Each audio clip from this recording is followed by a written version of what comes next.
अस्सलाम वालेकुम। आप स्कर्दू टीवी देख रहे हैं और मैं हूं नजमुल हसन सैयद।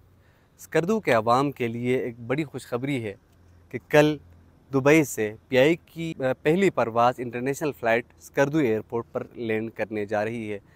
गो कि स्कर्दू इंटरनेशनल एयरपोर्ट का नाम अब से 2 साल कबल रख दिया गया था। ताहम यहाँ पर सहूलियात न होने की वजह से इंटरनेशनल फ़्लाइट ऑपरेशन नहीं हो सके थे।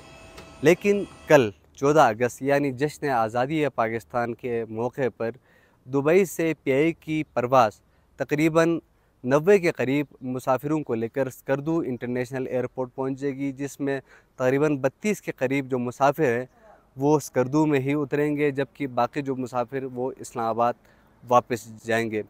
कल के दिन के हवाले से यहाँ पर तमाम तैयारियाँ मुकम्मल की जा रही हैं।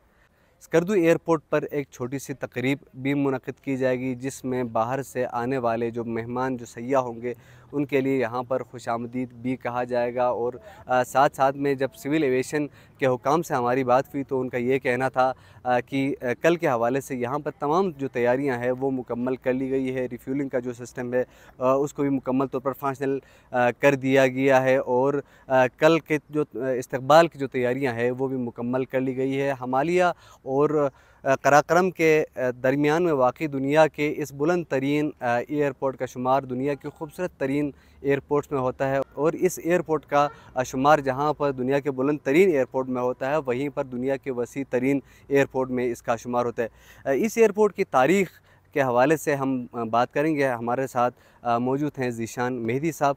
ज़ीशान साहब बताएगा कि इस एयरपोर्ट की तारीख़ क्या है, यहाँ पर पहली बार फ़्लाइट ऑपरेशन कब हुई और इस एयरपोर्ट को आपने शुरू में क्या देखा और आज इसकी स्ट्रक्चर क्या है? जी नाज़िम, बिल्कुल जैसे आपने कहा कि आज एक तारीख़ी दिन है स्कर्दू के लिए कि ये जो एयरपोर्ट है वो इंटरनेशनल एयरपोर्ट का दर्जा इसने हासिल कर लिया है और यहाँ पे पहली जो इंटरनेशनल फ़्लाइट है वो उतरने वाली है। हिस्ट्री के बारे में मैं आपको थोड़ा सा बताऊँ कि ये एयरपोर्ट आज़ादी से पहले बनाया गया था और जो बैकग्राउंड में जो एरिया आप देख रहे हैं ये वो एरिया था जहाँ पर एक कच्चा एयरपोर्ट बनाया गया था, रनवे बनाया गया था, यानी आज़ादी से पहले की मैं बात कर रहा हूँ। और उस वक्त कोशिश की थी एक दो दफ़ा फ़्लाइट यहाँ उतारने की। उसके बाद जब आज़ादी के बाद 1949 में इस एयरपोर्ट को इसकी थोड़ी सी मरम्मत की गई और यहाँ डकोटा जहाज़ जो है ना उसने उतरना शुरू कर दिया।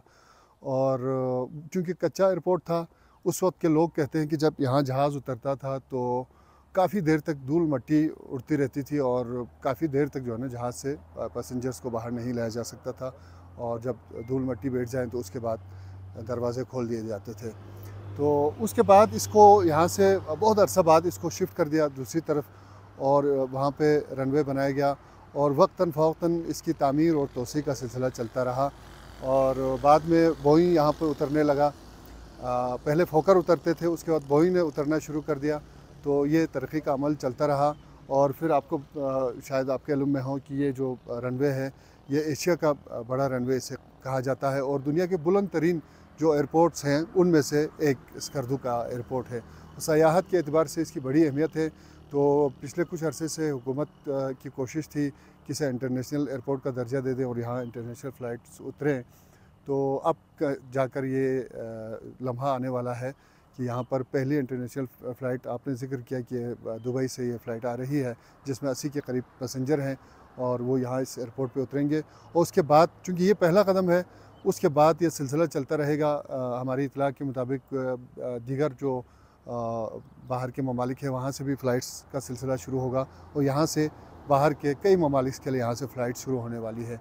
आज की फ़्लाइट की मैं आपको बताऊँ कि ये 3 घंटे का सफ़र तय करके इस फ़्लाइट ने स्कर्दू एयरपोर्ट पे उतरना है, जिसमें से 32 जो मुसाफिर हैं वो यहाँ पर स्कर्दू के हैं और बाकी जो मुसाफिर हैं वो यहाँ से वापस इस्लामाबाद के लिए उसी जहाज़ में चले जाएंगे।